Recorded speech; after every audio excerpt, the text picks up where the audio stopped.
හැමදිනාටම තෙරුවන් සරණයි. අද 2019 ජූලි මාසේ 4 වෙනි බ්‍රහස්පතින්දා ශ්‍රී ලංකා වේලාවෙන් සවස් 3:00ට ආරම්භ වන අභිධර්ම දේශනාවේ සහ සාකච්ඡාවටයි අපි මේ සම්බන්ධ වෙන්නේ. සවනට සිසිලස ඔස්සේ කරන මේ සාකච්ඡාවට සම්බන්ධ වෙනවා නවසීලන්තයේ සිට පූජ්‍යපාද වැඩිමඩ ජිනලංකාර ස්වාමීන් වහන්සේ වෙනදා වගේම ඔබ වහන්සේව අපි ඉතාමත්ම ආදරයෙන් පාද නමස්කාර කර පිළිගන්නවා ස්වාමීන් වහන්සේ. ඒ වගේම ඉතාමත්ම ගෞරවයෙන් යොමු වෙනවා අද දවසට නියමිත දහම් කරුණු අපට කියා දෙන්න ලෙස ස්වාමීන්. ත්වන් සරණයි. නමෝ තස්ස භගවතු වරහතෝ සම්මා සම්බුද්දස්ස. නමෝ තස්ස භගවතු අරහතෝ සම්මා සම්බුද්දස්ස. නමෝ තස්ස භගවතු අරහතෝ සම්මා සම්බුද්දස්ස. තුන් ලෝකාග්‍ර වූ භාග්‍යවත් වූ අරිහත් වූ සර්වජ්ජ සම්මා සම්බුදු පියාණන් වහන්සේට సంతానගත සියලුම ක්ලේශ ධර්මයන් දැනගත්තා වූ දැකගත්තා වූ කෙලෙසුන් හඳුනාගෙන කෙලෙසුන් දැනගෙන කෙලෙසුන්ගේ තිබෙනා වූ සරගතිය කෙලෙසුන්ගේ තිබෙන විනාශකාරී ගතිය දැනගෙන ඥානය උපදවාගෙන සිහිය එළවාගෙන මානසිකාරයෙන් යුක්තව විනාශකාරී දුක් කරගෙන දෙන ක්ලේශ ධර්මයන් නැසුවා වූ ක්ලේශ ධර්මයන් නසාගෙන තමන් වහන්සේගේ సంతානය කුසලයෙන් පුරවාගත්තා වූ කුසලයෙන් පිරිසුදු කරගත්තා වූ කුසලයන්ගේ කුසල ධර්මයන්ගේ උපරිමයට උත්තරීතර භාවයට පත් වුණා වූ කුසල ධර්මයන් වර්ධනය කිරීමේ උතුම් භාවයට පත් වුණා වූ ශ්‍රේෂ්ඨත්වයට ගියා වූ කුසල ධර්මයන් වඩාගෙන කුසල ධර්මයන් වඩන ආකාරය කුසලයෙන් සැනසෙන ආකාරය කුසලයෙන් ගමන් කරන ආකාරය ලෝකයාට දක්ෂ ලෙස කුසල ලෙස දේශනා කොට වදාළා වූ සියලුම සත්වයන්ගේ సంతාන තුල කුසල් වැඩිීමේ කුසල් වර්ධනය වීමේ කැමැත්ත ඇත්තා වූ ඡන්දය ඇත්තා වූ සියලුම සත්වයන් කෙරෙහි කරුණාවෙන් අකුසල ධර්මයන් දුරු කිරීමට කරුණාවෙන් ධර්ම දේශනා කොට වදාළා වූ අනන්ත ගුණ ඇති සම්මා සම්බුදු පියාණන් වහන්සේට මම සිරසින් වැඳ නමස්කාර කරනවා මාගේ නමස්කාරය වේවා.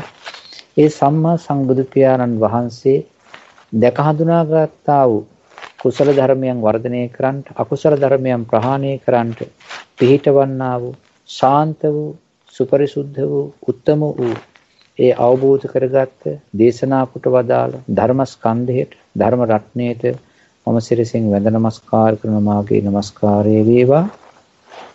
ඒ උතුම් වූ සීල සමාධි ප්‍රඥා කුසල මාර්ගයේ ගමන් කොට කුසල ධර්මයන්ගෙන් సంతාන සනසාගෙන කුසල ධර්මයන්ගෙන් సంతාන පිරිසුදු කරගෙන අකුසල ධර්මයන් විනාශ කරගෙන ඒ පිරිසුදු වූ කුසල වූ ධර්ම මාර්ගයේ ගමන් කොට පරම සුන්දර වූ නිර්වාණ ධාතුවට සැපත් වූ ආර්ය මහා සංඝ රත්නයට මම සිරසින් වැඳ නමස්කාර කරනවා මාගේ නමස්කාරය වේවා. ඒ ශාන්තිනායක බුදුරජාණන් වහන්සේගේ උතුම් බුදු ගුණ බලයෙන් ධර්ම රත්නයේ අනන්ත ගුණ බලයෙන් සංඝ රත්නයේ අනන්ත ගුණ බලයෙන් බුද්ධ ධම්ම සංඝ යන ත්‍රිවිධ රත්නයේ මෙනෙහි කරා වූ වන්දනා කළා වූ කුසල චිත්තයන්ගේ ආනුභාව බලයෙන් මේ පින්වත් හැම දෙනාම මේ වෙලාව වෙනකොට වඩා ගන්න තිබෙනා වූ කුසල ධර්මයන්ගේ අනන්ත ගුණ බලයෙන් අදත් අපි මේ අභිධර්ම සාකච්ඡාව තුළින් අභිධර්ම කතනය තුළින් අභිධර්ම දේශනාව තුළින් කියලා දෙන විස්තර කරලා දෙන ධර්ම කාරණා එක එකක් පාසාම පැහැදිලිව සෑම දිනාටම තේරුම් ගන්නට ලැබේවා. සියලු දෙනාගේම ඥානෙ දියුණු වේවා වැඩේවා සිහිය වැඩේවා නුවණ වැඩේවා යෝනිසෝ මනසිකාර්යය අවදි කරගෙන මේ ධර්ම කරුණු හොඳට සිහියට අරගෙන වටහාගෙන මේ ප්‍රතිපදාවක් ප්‍රතිපත්ති මාර්ගයක් කරගෙන සෑම දිනාටම උතුම් නිවෙනින් සැනසෙන්න නිවන් ගමන යා ගන්නට ලැබේවා. ඒ සඳහා මේ ඒකාන්තයෙන්ම උතුම් මාර්ගයක්ම වේවා කියලා මෛත්‍රියෙන් ප්‍රාර්ථනා කරමින් ආශිර්වාද කරමින් අද මේ පින්වතුන්ට මේ හිතාගෙන තිබෙන ධර්ම කරුණු ටික අපි මතක් කරනවා. මේ ගිය අවස්ථාවේදී ගිය සතියේ මම මේ පින්වතුන්ට ආරම්භක කාරණයක් හැටියට ධර්ම කරුණු ටික කියලා දුන්නා. මේ දවස්වල කතා කරන්නේ ඉන්ද්‍රිය ධර්මයන් පිළිබඳවයි. ඉන්ද්‍රිය ප්‍රත්‍ය පිළිබඳව. ඉන්ද්‍රිය ප්‍රත්‍යය කොහොමද මේ කුසල අකුසල අව්‍යාකෘත ධර්ම රාමු තුල ධර්ම රාමු තුනක්. ඒ ධර්ම රාමු තුන ඇතුළත මේ ඉන්ද්‍රිය ප්‍රත්‍ය ධර්මය ක්‍රියාත්මක වෙන්නේ පිහිටන්නේ කොහොමද කියන කතාව තමයි අපි මේ දවස්වල මේ පින්වත්තුන්ට පැහැදිලි කරන්නේ. පසුගිය සතියේ විස්තර කරපු ධර්මකාණ්ඩය හොඳින් ඇසුවා නම් ඒ නැවතත් ඇසුවා නම් හිතුවා නම් මෙනෙහි කරා නම් අපිට තේරෙනවා මේක ඉස්සරහට ය아가න්න පුළුවන් ලේසි. මේ ධර්ම වැඩසටහනට යම්කිසි කෙනෙක් අලුතෙන් එක්කාසු වෙලා ඉන්නවා නම් හෝ අපේ මේ ගිය සතියේ සම්බන්ධ වෙච්ච පින්වතුන්ගේ මනසට අර්ථය පොඩ්ඩක් ඒ ධර්මාර්ථය පොඩ්ඩක් ස්පර්ශ කරවලා ධර්මාර්ථය පොඩ්ඩක් තවරාගෙන ඉස්සරහට යන්න ගියොත් මෙන්න මේ විදිහටයි අපි දැනගන්න ඕන වෙන්නේ. ඉන්ද්‍රිය පත්‍ය කියලා කියන්නේ විශේෂයෙන්ම මේ අනිත් ධර්මයන්ට බලපෑමක් ඒ වගේම බලගැන්වීමක් කරන්න පුළුවන් යම්කිසි ධර්මයක් තිබෙනවා නම් ඕකට තමයි කියන්නේ ඉන්ද්‍රිය ධර්ම කියලා. අනිත් ධර්මවලට බලගැන්වීමක් බලපෑමක් කරන්න පුළුවන් නම් ඒක තමයි ඉන්ද්‍රිය ධර්මයේ පත්‍ය ධර්මය කියලා කියන්නේ. එදිනදා ජීවිතයේදී අපි යම්කිසි දෙයක් ගත්තොත් එදිනදා ජීවිතේ පාවිච්චි කරන දෙයක් ගත්තොත් මේකට මෙන්න මෙහෙම එකක් තිබෙනවා. අපි මේ පින්වතුන් ලුණු 3-5 දාලා හරියක් ව්‍යංජනයක් හදාගෙන කනවනේ බොනවනේ. ඒක ස්වභාවයක්. සමහර වෙලාවට ඔය කෑම බීම වල තිබෙනවා මේ ඉන්ද්‍රිය වැඩේ කරන්න පුළුවන් සමහර අන්තර්ගතයෝ. ඉන්ද්‍රිය ධර්ම කරන්න පුළුවන්. ඒ කියන්නේ ඒක වගේ. මේක උපමාවක්. බලන්න අපි කොච්චර හොඳට කෑම ටිකක් හදාගෙන අපි හිතමු පරිප්පු ව්‍යංජනයක් හදනවයි කියලා. බොංචි ව්‍යංජනයක් හදනවයි කියලා හිතමු. ඕක හදනකොට ඔකට ගන්නවා පොල් කිරි අරව මේවා දාලා ඊට පස්සේ බොංචිත් වැඩියෙන් කපලා කොටලා දාලා ඉතින් ඕක කණ්ඩ ගන්නවා. හැබැයි බතුයි මේකයි සමහර වෙලාවට කන්නේ නැහැ. කන්න බෑ. හේතුව ඒක කන්න පුළුවන් වෙන්න මේ ඒකේ ඉන්ද්‍රිය වැඩේ කරන්න පුළුවන් යාතියක් තියෙන ඒ තමයි ලුණු. මේ ලුණු ටිකක් දැම්මෙන් පස්සේ අර කන්න බැරි දේ කන්න බැරුව ඉතුරු කරන දේ කන්න බෑ කියලා අයින් කරන දේ ප්‍රියෙන් කන ප්‍රියෙන් බාර ගන්න ප්‍රියෙන් වළඳන ප්‍රියෙන් අනුභව කරන ගතියක් තිබෙනවා. ඒක නිසා මේ ලුණු වල තිබෙනවා අර කන්න බැරි දේවල් කන්න පුළුවන් කරන්නා වූ ගතියක්. එතකොට මේ ඉන්ද්‍රිය ධර්ම හැටියට නිකන් අපි උදාහරණයක් ගත්තොත් මේ ලුණු තැවරිච්ච තැන මේ ලුණු තැවරිච්ච තැන යම් ප්‍රිය ගතියක් උපදවනවා. ඒ වගේම තමයි තවත් එකක් ඒකේ තිබෙනවා මේ ඇඹුල් ගතිය. ලුණු විතරක් නෙවෙයි. ඒකට ඇඹුල් ටිකක් ආවොත් තවත් ධර්මයක්. දැන් එතකොට ලුණුත් තිබෙනවා ඇඹුලුත් තිබෙනවා. ඒ විතරක් නෙවෙයි. ඕකට මිරිස් ටිකකුත් තියෙන්න ඕනේ. දැන් බලන්න මිරිසුයි ලුණුයි ඇඹුලුයි මිරිසුයි තුන්දෙනා එක තැන ඉන්නවා. ඒ ඉන්නේ මොකක් හරි කරියක. මොකක් හරි ව්‍යංජනයක. ওই තුන්දෙනා එන්නකොට අර ව්‍යංජනයේට මහා බලපෑමක් මහා මේ ආනුභාවයක් මහා විශාල තත්වයක් ලබා දෙනවනේ. මෙන්න මේ වාගේ අනිත් ධර්මවලට පොකුරු ධර්මවලට රංචු ධර්මවලට ඒ තිබෙන රංචු ධර්මවල අනිත් ඒවාට ගැම්ම ගන්නන්න පුළුවන්. තමන්ගේ යටතට ගන්න පුළුවන්. ගති තියෙන ධර්මවලට කියනවා ඉන්ද්‍රිය ධර්ම කියලා. ඒ වගේ ඉන්ද්‍රිය ධර්ම 22ක් තියෙනවා මේ ධර්ම කණ්ඩායමේ.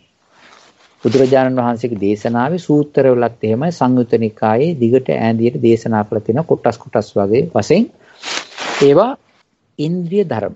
මේ ඉන්ද්‍රිය ධර්ම තව එකක් තිබෙනවා. මෙන්න මේ කාරණා ටික අපි හොඳට තේරුම් ගන්න ඕන. මේ වැඩි කරගෙන යනකොට.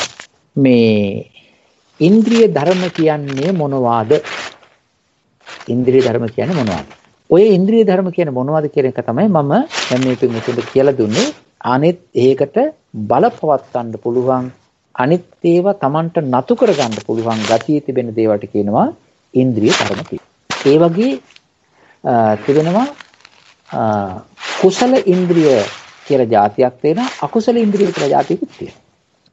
කුසල ඉන්ද්‍රිය, අකුසල ඉන්ද්‍රිය. සමහර වෙලාවට තියෙනවා අව්‍යාකෘත ධර්ම වලත් ඉන්ද්‍රිය තියෙනවා. දැන් කුසල ඉන්ද්‍රිය කියලා කියන්නේ ධර්මතා 8කටයි. කුසල ඉන්ද්‍රිය කියන ධර්මතා 8කට. මොනවද කුසල ඉන්ද්‍රිය හැටියට සලකන්නා වූ ධර්මතා 8? ඒ තමයි චිත්තය, ජීවිතේන්ද්‍රිය, වේදනාව කියන චෛතසිකය, ශ්‍රද්ධාව කියන චෛතසිකය, වීරිය කියන චෛතසිකය, සතිය කියන චෛතසිකය, ඒකාග්‍රතාව කියන චෛතසිකය. චිත්තය, ජීවිතේන්ද්‍රිය, වේදනා, සද්ධා, වීරිය, සති, ඒකාග්‍රතාව. මෙන්න මේ ධර්මතා 8 කුසල පැත්තට ගියාම කුසල සිත්වල වැඩ කරන නිසා කුසල සිත්වල මේවා අනිත් චෛතසික ධර්මයෝ අනිත් නාම ධර්මයෝ එක්ක ටිකක් අමුතු වැඩක් ඇති. අමුතු වටිනාකමක්, අමුතු වැදගත්කමක් තිබෙන්නා වූ අය හැටියට ක්‍රියාත්මක වෙන නිසා මේවට කියනවා කුසල ධර්ම අතර තිබෙන ඉන්ද්‍රිය ධර්මයෝ කියලා. තව එකක් අපි තේරුම් ගන්න ඕන මේ ඉස්සරහට යන්න කලින්. ඒ තමයි අකුසල ධර්ම කියලා කියන තැනක් තියෙන ඉන්ද්‍රිය කියලා. දැන් මේක කියනකොට හරි ප්‍රශ්නයක් එනවා. දැන් බුදුරජාණන් වහන්සේ මේ ඉන්ද්‍රිය ධර්ම දේශනා කළා තියෙනවා සද්ධාව, වීරිය, සති, සමාධි, ප්‍රඥා කියලා. ඉතින් මේ ඇස්සේ දැන් මේක මෙතන අකුසල ඉන්ද්‍රිය ධර්මියොත් තියෙනවා නේද කියලා මේ ඉස්සෙල්ලාම පළවෙනි වතාවට එක එක්කෙනාට අහන්න ලැබෙනකොට මේ වචන කන වැකෙනකොට මේ මොකද්ද මේ වෙන්න යන්නේ, මේ අකුසල ධර්ම වලත් ඉන්ද්‍රිය තියෙනවායි කියලා මෙහෙම එකක් කියනවායි කියලා නිකන් හිත ගැස්සිලා තිගැස්සිලා යන්න පුළුවන්. මේවා මේ අභිධර්ම කතනය, අභිධර්ම විස්තරය කරනකොට මේ ගොඩවල් 3කට දාලා තමයි මේ කාණ්ඩ විස්තර කරන්නේ. කුසල මොනවද කියලා කියනවා. අකුසල මොනවද කියලා කියලා දෙනවා. අව්‍යාකෘත මොනවද කියලා කියලා දෙනවා. ඔය කාරණේ දැනගෙන තමයි මේකට බහින්න ඕනේ. අපි ඔක කරලා තියෙනවනේ. ඒකින්ද දැන් මේ අකුසල ධර්ම කියන්නේ මොනවද? අකුසල ධර්ම කියලා කියන්නේ අකුසල් සිත් 12ටයි ඒ ඇස්සේ තිබෙනා වූ චෛතසික 27 දෙනාට වැඩ කරන ඌවට කියන අකුසල ධර්ම කියලා. එතකොට කුසල ධර්ම කියලා කියන්නේ මොනවද? කුසල ධර්මයෝ කියලා කියන්නේ අර 21ක් වශයෙන් වැඩ කරන්නා වූ කුසල චිත්තයෝ. 21ක් කුසල් සිත් 21යි ඒකේ ඇස්සේ වැඩ කරන්නා වූ චෛතසික ධර්ම 38. ඔය පොදියට ඔය ගොඩට කියනවා කුසල ධර්ම කියලා. එතකොට ගොඩවල් දෙකක් නේ. දැන් බලන්න කුසල ධර්ම වලට සිත් 21යි චෛතසික 28යි. අකුසල ධර්ම වලට අකුසල සිත් 12යි ඒකේ ඇස්සේ වැඩ කරන චෛතසික ධර්ම 27යි. ඔය තැන් වල ඔය කුසල් සිත් කුඩි කුසල් පැත්තේ වැඩ කරනකොට ඔය චිත්ත, ජීවිතේන්ද්‍රිය, වේදනාව, සද්ධාව, වීර්ය, සති, ඒකාග්‍රතාව කියන මේ ධර්ම කුසල් සිත් රාමුවේ, කුසල් සිත් බල මණ්ඩලේ ඒ වගේ පොදි ගැහිලා එක්කාසු වෙලා වැඩ කරනකොට ඒවා හඳුන්වනවා කුසල සිත් වල වැඩ කරන කුසල ඉන්ද්‍රිය ධර්ම කියලා. ඊළඟට අකුසල සිත් වල යම්කිසි දෙයක් ඔය කුඩින් අකුසල සිතක වැඩ කරොත් ඒ වෙලාවට ඒක හඳුන්වනවා අකුසල ඉන්ද්‍රිය ධර්ම කියලා. ඒ ඇත්ත වශයෙන්ම අකුසල ඉන්ද්‍රිය ධර්ම තියෙන 5යි. ඒකට කියනවා චිත්තය. චිත්තය කියන්නේ ඉතින් අකුසල සිතනේ, විඥානේ. ජීවිතේන්ද්‍රිය, වේදනාව, වීරිය, ඒකාග්‍රතාව. ඔය කියන්නේ තවත් වචනයකින් කියනවා නම් බලන්න සරුවචිත්ත සාධාරණ චෛතසික 7ක් තියෙනවාය කියලා තියෙනවා. ඒ මොනවද? පස්ස, වේදනා, සංඥා, චේතනා, ඒකාග්‍රතා, ජීවිතේන්ද්‍රිය, මානසිකාර. මේ 7 දෙනාගෙන් මේ කියන 7 දෙනාගෙන් වේදනාව තියෙනවා, ජීවිතේන්ද්‍රිය තියෙනවා, ඒකාග්‍රතාවය තියෙනවා. ඊළඟට අනිත් පැත්තෙන් වීරිය තියෙනවා. සර්වචිත් සාධාරණේ ජීවිතේන්ද්‍රිය, වේදනාව, ඒකාග්‍රතාව තියෙනවා. අනිත් එක තමයි අනිසමාන වලින් තියෙනවා වීරිය තියෙනවා, චිත්තේ තියෙනවා පොදු වශයෙන්. මේ 5 දෙනා තමයි අකුසල සිත්වල. ඒක නිසා අපි මේ ඉන්ද්‍රිය කතාව කරගෙන යනකොට මේ ඉන්නා වූ ධර්ම, මේ මූලික ධර්ම ගුණව වෙන් වෙන් වශයෙන් හඳුනා ගන්න ඕනේ. තවත් අපේ පින්වතුන්ට දැනගන්න ඕනේ කාරණයක් තියෙනවා. ඒ තමයි සම්පයුක්ත ධර්ම කියන්නේ මොනවද? මේක අහුවෙනවා. සම්පයුක්ත ධර්ම. සම්පයුක්ත කියලා කියන්නේ එකට වැඩ කරන ධර්ම.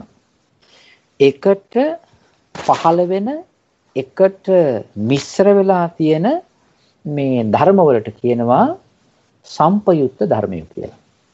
සම්පයුක්තයි, මිශ්‍රයි, එකතු වෙලයි තියෙන්නේ.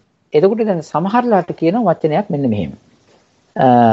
මේ විදිහට අපි වෙන් වෙන් වශයෙන් මේවා කියලා දුන්නාට චෛතසික වශයෙන්, කුසල් සිත් වශයෙන් සමහර වෙලාවට මේක විස්තර කරනකොට වෙන වචන පද ටිකක් ඔය ධර්ම විස්තරي තියෙනවා.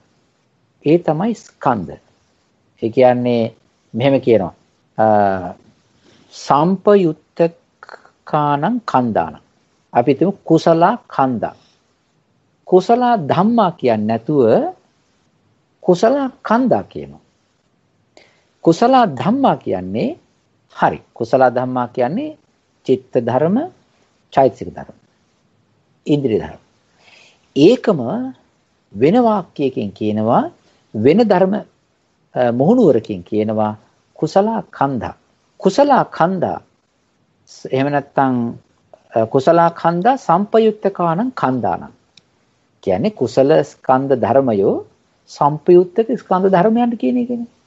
ඔන්න ඔය කියන්නා වූ වචන, ඔය කියන පෙළගස්සන ඒ හැඩ ලස්සන නිතර භාවිතා කරන වචන රංචුව, වචන ගොන්න අපි දැනගන්න ඕනේ. සම්පයුක්තය කියන එතකොට එකට ඉන්න, එකට ක්‍රියාත්මක වෙන, එකට පොදි ගහලා වැඩ කරන, එකට මිශ්‍ර වෙච්ච ධර්ම කියන එකයි. දැන් උඩට මම කියලා දුන්නා ඉන්ද්‍රිය කියන්නේ මොකද්ද? ඉන්ද්‍රිය ධර්ම කියන්නේ මොකද්ද? කුසල ඉන්ද්‍රිය කියන්නේ මොකද්ද? 8 දෙනයි. අකුසල ඉන්ද්‍රිය කියන්නේ මොකද්ද? 5 දෙනයි. සම්පයුක්තය කියන්නේ මොනවද? අනිත් එක තමයි තව එකක් මේකේ තියෙනවා තේරුම් ගන්නට. අව්‍යාකෘත ධර්මවල තිබෙන ඉන්ද්‍රිය මොනවද කියලා. අව්‍යාකෘත ඉන්ද්‍රිය. අව්‍යාකෘත ඉන්ද්‍රිය කියලා කියන්නේ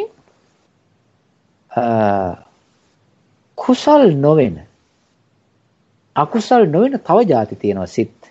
ඒ තමයි විපාක සිත්. අව්‍යාකෘතනේ. ඒක කුසලත් නෙවෙයි, අකුසලත් නෙවෙයිනේ. ක්‍රියාසිත අව්‍යාකෘතයිනේ. ඊට පස්සේ රූපය අව්‍යාකෘතයිනේ. ඊළඟට ඒ රූපයේ මෙන්න මෙහෙම හැඩතල වර්ගයක් තියෙනවා. හැඩතල කියලා කියන්නේ මේ සමහර වෙලාවට රූප පහළ වෙනවා කුසල් සිතක් පහළ වෙනකොට කුසල් සිතේ බලයෙන්, කුසල් සිතේ ගැම්මෙන්, කුසල් සිතේ ආනුභාවයෙන් පහළ වෙනවා අපේ ශරීරයේ චිත්තජ රූප පහළ වෙනවා. ඒවට කියනවා කුසල චිත්තජ රූප කියලා. චිත්තජ රූප තමයි. හැබැයි හොඳට තේරුම් ගන්න පුළුවන් කුසල චිත්තජ රූප. ඒක කුසල් සිතක් නිසා, කුසල් සිතක ආනුභාවයෙන් පහළ වෙච්ච රූප නිසා. ඒ විතරක් නෙවෙයි.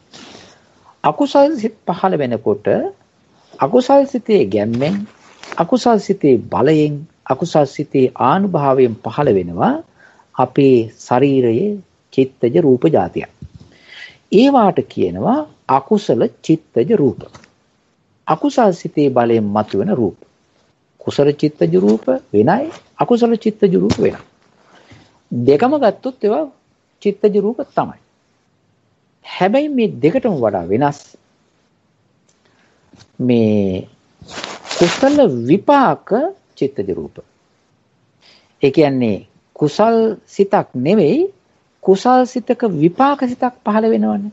ඒ විපාක සිත පහළ වෙනකොටත් ඒ විපාක සිතට ගැළපෙන චිත්තජ රූප ටිකක් පහළ වෙනවා. ඒකට කියනවා කුසල විපාක චිත්තජ රූපේ කියලා. හැබැයි ඒවත් චිත්තජ රූප තමයි. හැබැයි එන විදිය වෙනස්. කුසල් සිතකින් එකක් නෙවෙයි. කුසල විපාක සිතකින් එන එකක්. තව જાතියක් තියෙනවා. ඒ තමයි ක්‍රියා සිතක් පහළ වෙනකොට රහතන් වහන්සේලාට ක්‍රියාසිතක් පහළ වුණොත් ක්‍රියාසිතේ බලයෙන් ක්‍රියාසිතේ ආනුභාවයෙන් ක්‍රියාසිතේ තිබෙන්නා වූ තේජාවෙන් පහළ වෙනවා චිත්තජ රූප જાතියක්. ඒවට කියනවා ක්‍රියා චිත්තජ රූප කියලා.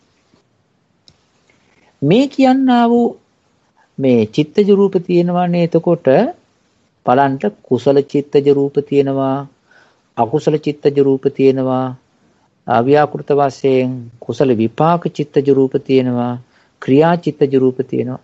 ඔය විදිහට චිත්තජ රූප තවත් ඉතින් අවස්ථාවට ගත්තන් පස්සේ ප්‍රතිසන්දි වශයෙන් මූලික චිත්තජ රූප ප්‍රවෘත්ති වශයෙන් ඔහොම තියෙනවා. හැබැයි මේ චිත්තජ රූප ගත්තන් පස්සේ ඔය විදිහටයි.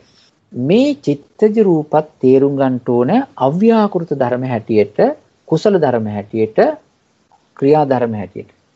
තව එකක් මේ පින්වතුන් තේරුම් ගන්න ඕනේ. ඒ තමයි ජීවිතින්ද්‍රිය කියන එක. මේ තව එකක් තියෙනවා මේ ජීවිතින්ද්‍රිය කියන එක මේක මොකක්ද කියලා. ජීවිතින්ද්‍රිය කියලා කියන්නේ එකක් තියෙනවා මේ ජීවිතින්ද්‍රිය දෙකක් තියෙනවා. මේක නිතර කතා වෙන එකකුත් නෙවෙයි. මේක නිතර කතා වෙන එකක් නෙවෙයි. හැබැයි මේක දැනගත යුතුයි. ජීවිතින්ද්‍රිය කියන දේවල් ධර්මතා දෙකක් තිබෙනවා. එකක් තමයි සර්වචිත්ත සාධාරණ සිත් 7. පස්ස වේදනා සංඥා චේතනා ඒකාග්‍රතා ජීවිතින්ද්‍රිය මනසිකාර කියන චෛතසික රංචුවේ ධර්ම රංචුවේ එක ධර්මයක් තිබෙනවා ජීවිතින්ද්‍රිය කියලා. ඒකත් චෛතසික ජීවිතින්ද්‍රියක්. ඒකට කියනවා නාම ජීවිතින්ද්‍රිය. ජීවිතින්ද්‍රිය චෛතසිකය. මේ ජීවිතින්ද්‍රිය චෛතසිකය එහෙම නැත්නම් මේ නාම චෛතසිකය රූපවලට එන්නේ නැහැ. රූපත් එක්ක වැඩ කරන්නේ නැහැ. ඒක රූපයට සම්බන්ධ එකක් නෙවෙයි. ඒක යන්නේ නාම ධර්මත් එක්ක. හිතත් එක්ක. අනිත් චෛතසික ධර්මත් එක්ක. ඒක නිසා ඒකට කියනවා නාම ජීවිතින්ද්‍රිය. චෛතසික ජීවිතින්ද්‍රිය කියලා. ඒ නමින්ම ඒ ජීවිතින්ද්‍රිය කියන එක තියාගෙන තව වැඩ එකක් තියෙනවා. මේ ඒකට කියනවා රූප ජීවිතින්ද්‍රිය කියලා. රූපේ තිබෙනවා ජීවිතින්ද්‍රිය ගතිය. සත්ව ශරීරවල කර්මෙන් උපන්නා වූ සත්වයන්ගේ ශරීරවල තිබෙනවා රූපේ තිබෙනවා ජීවිතින්ද්‍රියක්. ඒකට කියනවා රූප ජීවිතින්ද්‍රිය කියලා. නාම ජීවිතේන්ද්‍රිය සපෝට් කරන්නේ නාමයට පමණයි, චිත්තචෛතසික ධර්මයන්ට පමණයි. ඒවට පමණයි පණ දෙන්නේ. රූප ජීවිතේන්ද්‍රිය කියන එක රූපයන්ට පණ දෙනවා, රූපයන්ට ගැම තියෙනවා. ඔන්න ඔය වෙනස අපි දැනගත යුතුයි. එතකොට දැන් මේ අපේ ඇඟේ පොඩ්ඩක් ඔය ජීවිතේන්ද්‍රිය හැම අපේ ඇඟේ ශරීරයේ ජීවිතේන්ද්‍රිය තියෙන තැනුත් තියෙනවා, නැති තැනුත් තියෙනවා. ඒක දැනගන්න පුළුවන්. ඒ රූප ජීවිතේන්ද්‍රිය තැවරිලා රූප ජීවිතේන්ද්‍රිය හොඳට තැවරිලා තිබෙනා වූ තැන් තියෙනවා. හොඳට පැතිරිලා තැවරිලා තිබෙන තැන් තියෙනවා. ඒ තමයි ඔය ඇස්පිල්ලම් වල රූප ජීවිතේන්ද්‍රිය නැහැ. ඒක නිසා ඇස්පිල්ලම් ගලවන්න පුළුවන්. මේ කෙස් වලත් නැහැ. කෙස් දිගට තිබුණාට ඔය කාන්තාවන්ගේ ඒ වගේ ජීවිතේන්ද්‍රිය නැහැ. ඊළඟට තියෙනවා නියපොතු වලත් නැහැ. දත් අග්ගිස්සෙත් නැහැ. ඒක නිසා කඩන්න පුළුවන් හම් කෑලි වල ඔය වේලිච්ච හම් කෑලි වල එහෙම නැහැ. අනිත් තැන් වල ජීවිතේන්ද්‍රිය තියෙන ඔය ස්පර්ශය එහෙම දැනෙන්නේ. ස්පර්ශය එහෙම දැන අනිත් එක තමයි ඔය සෙන්සොටු වලත් නැහැ. මේ ජීවිතේන්ද්‍රිය. අනිත් සෑම ස්ථානයකම ඒ කියන්නේ කර්මජ රූප වල ජීවිතේන්ද්‍රිය තියෙනවා. මෙන්න මේ කාරණාව තේරුම් ගන්න ඕනේ. දැන් මම මේ ටික කියලා තව එකක් කියන්න තියෙනවා. ඒ තමයි මේ කතාව තේරුම් ගන්නකොට දැන් මේ ප්‍රත්‍ය කතාවක් නේ කියන්නේ මේ ප ဋ ාණයේ ඉන්ද්‍රිය ප්‍රත්‍ය කොහොමද එක එක ධර්ම වලට පොකුරු ධර්ම වලට කුසල පැත්තෙන් කුසල් වශයෙන් උදව් කරන්නේ කොහොමද අකුසල් වශයෙන් උදව් කරන්නේ කොහොමද අභ්‍යාකෘත ධර්ම වල ඉන්ද්‍රිය ධර්ම වැඩ කරන්නේ කොහොමද කියන කාරණය පටලුම් නැතුව පැහැදිලිව පිරිසුදුව තේරුම් ගන්නට දරන උත්සාහයක් මේ. ඒක නිසා මේක හොඳට පැහැදිලිව තේරුම් ගන්න ඕනේ. දැන් මේ ප්‍රත්‍ය ශක්තිය තිබෙන ධර්ම වලට කියනවා ඒ කියන්නේ ප්‍රත්‍ය ධර්ම කියලා. ප්‍රත්‍ය ශක්තිය. අද කතා කරන්නේ ඉන්ද්‍රිය වශයෙන් ප්‍රත්‍ය ගතියක් තියෙන. ඉන්ද්‍රිය වශයෙන් ප්‍රත්‍ය ශක්තියක් තියෙන. අනිත් එක්කිනාට අර නිකන් ලුණු වල බලය ව්‍යංජනයේට පතුරවලා දෙන්න වගේ මිරිස් වල තියෙන බලය ඇඹුල් වල තිබෙන බලය අර හොදි වලට ව්‍යංජනයේට මහ ගැම්මට බලපවත්වනා වගේ ඉන්ද්‍රිය ශක්තිය ඉන්ද්‍රිය ප්‍රත්‍ය ගුණය හැකියාව උපකාරක බලය තිබෙන ධර්ම රංචුවක් ගැන තමයි මේ කතා කරන්නේ. ඒකේ තිබෙනවා කොටස් තුනක්. එකක් තමයි සහජාත වශයෙන් එකට උපදින ධර්මයන්ට උදව් කරන උපකාර කරන බලපෑමක් කරන ඉන්ද්‍රිය ධර්ම සහජාත ඉන්ද්‍රිය ධර්ම ප්‍රත්‍ය කියලා කියනවා. ඉස්සර වෙලා පහළ වෙලා ඊළඟට පස්සේ පහළ වෙන්නා වූ ධර්මයකට බලයක් කරන්නා වූ ඉන්ද්‍රිය ගතිය තිබෙන ඉන්ද්‍රිය ප්‍රත්‍ය තියෙන එක කියනවා පුරේජාත ඉන්ද්‍රිය ප්‍රත්‍ය ධර්මයේ කියලා. ඊළඟට රූප වලට විතරක්ම තිබෙන්නා වූ රූප වලට විතරක් බලපානවට කියන රූප ජීවිතේන්ද්‍රය කියලා. පුරේජාත ජීවිතේන්ද්‍රය ප්‍රත්‍ය මෙහෙම තේරුම් ගන්න පුළුවන්. අම්මයි තාත්තයි කලින් උපදිනවා පස්සේ දරුවෝ උපදිනවා. කලින් ඉපදුනා වූ අම්මයි තාත්තටයි තිබෙනවා පසුව උපන්නා වූ දරුවන්ට අනුබල දෙන කණ්ඩ බොණ්ඩ දෙන ඒ අය හදන්න වඩන්න පුළුවන් රකින්න පුළුවන් ඒ අය පාලනය කරන්න පුළුවන් ගතියක් බලයක් ආනුභාවයක් තියෙනවා. ඒක නිසා ළමයි බයයි අම්මටයි තාත්තටයි එක්තරා කාලයක් යනකල් ඒ ඉන්ද්‍රිය අර බලන්න ප්‍රේජාත ඉන්ද්‍රිය ප්‍රත්‍ය තේරුම් ගන්නට උදාහරණයක්. ඊළඟට මෙන්න මේ කාරණා ටික අපි හිතේ තියාගෙන මේ කාරණා ටික අපේ ඔළුවේ හොඳට තැම්පත් කරගෙන අපි දැන් අර මම ගිය පාර කියලා දීපු කතාවේ ඊළඟ කොටාසයට අපි යමු. මගේ මතකයේ හැටියට ගිය පාර වීති දෙකයි කියලා දුන්නේ.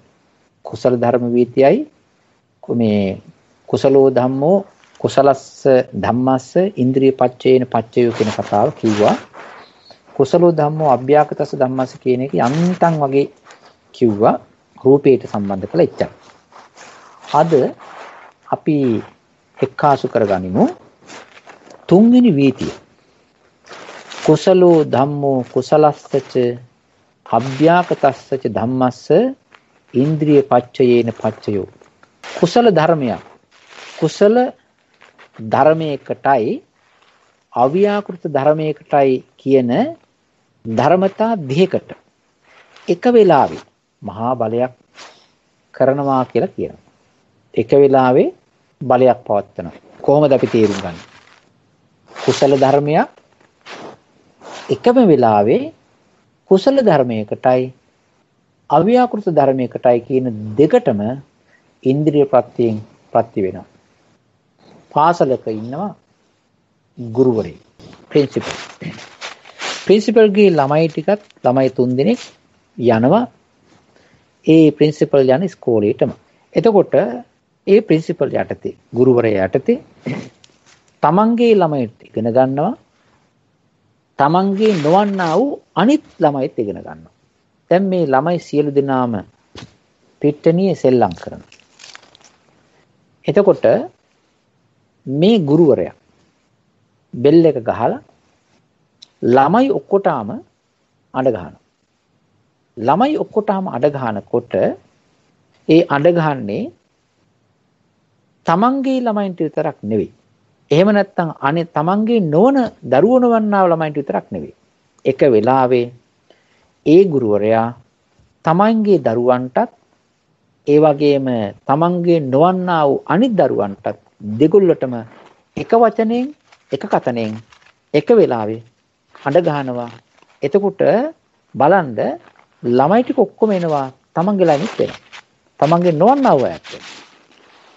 එක වෙලාවට පුළුවන් කුසල ධර්මයකට පුළුවන් කුසල ධර්මයටයි ඒ වගේම කුසල් නොවන අව්‍යාකෘත ධර්මයකටයි කියන දෙයකටම එක බලපෑමක් එක විදිහට කරන්න පුළුවන්.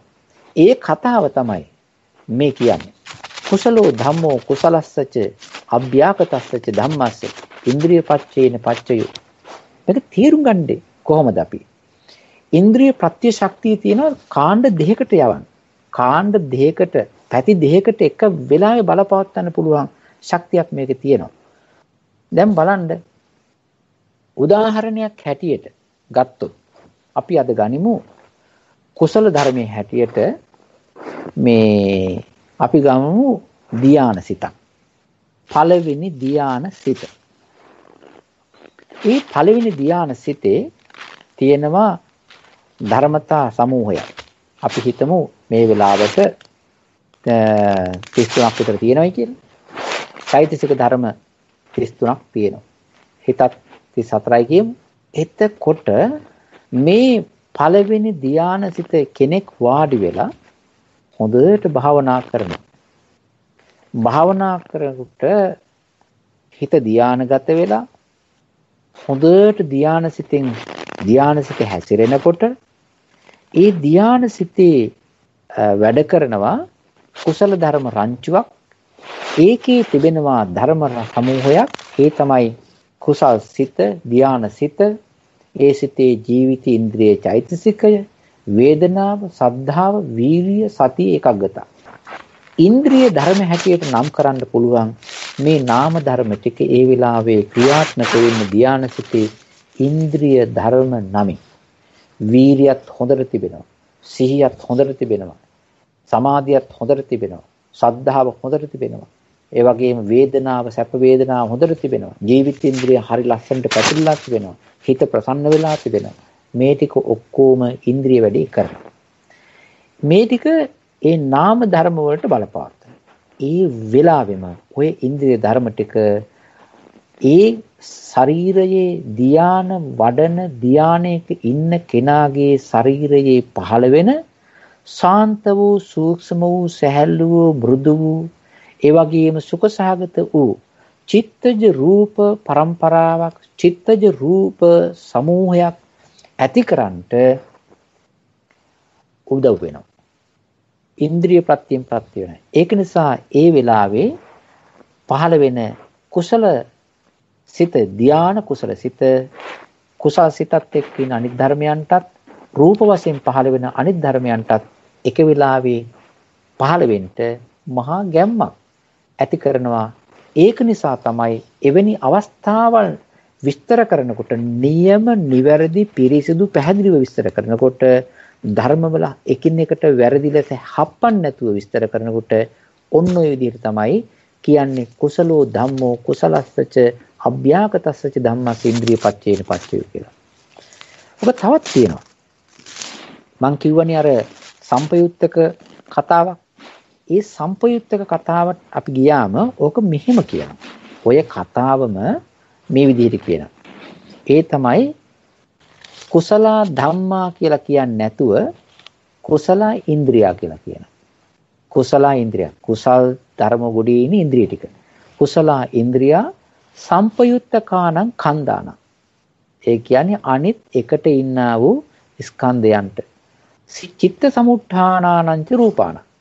ඒ හිත නිසා හිතේ අනුභවයෙන් පහළ වෙන්නා වූ චිත්තජ රූපයන්ට ඉන්ද්‍රිය පච්චයේන පච්චයෝ ඉන්ද්‍රිය ප්‍රත්‍යයෙන් ඉන්ද්‍රිය බලපෑම් වශයෙන් ප්‍රති වෙනවා කියන එක ඔන්න තව විදිහකට කියනවා. එතකොට මෙහෙම තියෙනවනේ.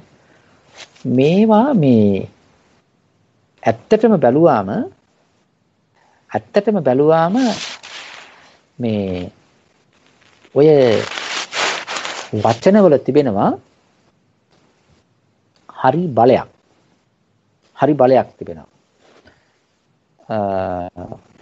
සමහර කෙනෙකුට මේ ධර්ම විස්තර කිරීමේදී ස්කන්ධ වචනය කොතනින් හරි තැනකින් එක්කාසු කරලා මුහු කරලා ස්කන්ධ කියන වචනේ යම්කිසි තැනකින් ගාවලා හප්පලා ස්කන්ධ රාමුව මිශ්‍ර කරලා කිව්වොත් කුමක්කෝ හේතුවක් නිසා එයාට ඒ ධර්ම කාණ්ඩය හොඳට අහු වෙනවා වැටහෙනවා. සමහර කෙනෙකුට එහෙම නෙවෙයි. සමහර කෙනෙකුට ස්කන්ධ කියන වචනේ හප්පලා ගාවලා තවරලා ගන්නේ නැතුව ධර්ම හැටියට කුසල ධර්ම හැටියට කුසල ධම්මා කුසලස්සච ධම්මස්ස අභ්‍යාකතස්ස ධම්මස්ස කියලා ඒ වචනෙන් කියනකොට හොඳට තේරෙනවා. ඒක නිසා මේ භාෂාව කියන එක හරිය බලයක් තියෙන එකක්. ඒක නිසා කොන්න විදිහට ආකාර දෙකකින් මේක විස්තර කරනවා. දැන් එතකොට අපි මේ වෙනකොට දැනගත්තා වීති වාර තුනක්. ඒ තමයි කුසල වීති වාරය කුසලයට කුසල වීති වාරය වීති වාර තියෙනවා කුසල ධර්මයක් අව්‍යාකෘතයට වෙනම අනිත් එක කුසල ධර්මයක් එක වෙලාවේ කුසලයටයි අව්‍යාකෘතයටයි දෙකට වැඩ කරන විදිය. දැන් අපි යන් අනිත් පැත්තට. ඒ තමයි අකුසල ධර්ම කාණ්ඩේ. අකුසල ධර්ම සම්බන්ධයෙන් තිබෙනවනේ ධර්ම පහක්. ඒ කියන්නේ සිතයි, ජීවිතේන්ද්‍රයයි, වේදනාවයි, වීර්යයයි, ඒකාග්‍රතාවය. මේක කියන්නේ මෙහෙමයි. චිත්ත වීතිය, එහෙම නැත්නම් විසර්ජනා වාරය, අකුසලෝ ධම්මෝ, අකුසලස්ස ධම්මස්ස, ඉන්ද්‍රිය පච්චයේන පච්චයෝ. අකුසල ධර්මයක් අකුසල ධර්මයටම ඉන්ද්‍රිය පත්‍ය ශක්තියෙන් උපකාර වෙනවා. ඒ කියන්නේ අකුසල වල තිබෙනවා හැම ගතියක්. අකුසල් කියලා කිව්වේ සිත් 12ක් තිබෙනවා. ඒ 12න් මොකක් හරි ගත්තාම උදාහරණයක් හැටියට ගමු අපි. අද මිනිස්සෙක් කඩේකට ගිහිල්ලා මොන හරි දෙයක් හොරකම් කරනවා. මේ අද කාලේ ඔක බොහොම තියෙන දෙයක්. ඇමරිකාවෙත් එහෙමයි. ඕස්ට්‍රේලියාවේ නව ශ්‍රීලන්තේ සමහර අය බහුල වශයෙන් නෑ සමහර අය ගිහිල්ලා ඔය එක එක දේවල් මිනිස්සු හොරකම් කරගෙන උස්සගෙන බෑග් වලට දාගෙන රෙදිවල හංගගෙන එනවා. අපි හිතමු ඒ වෙලාවට පහළ වෙන්නේ මොකද්ද?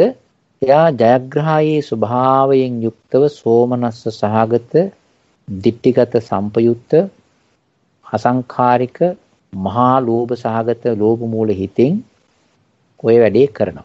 එතකොට පහළ වෙන්නේ මහා බලවත් අකුසල් සිතක්. ලෝභ මූල හිතක්. බලවත් අකුසල් සිතක්.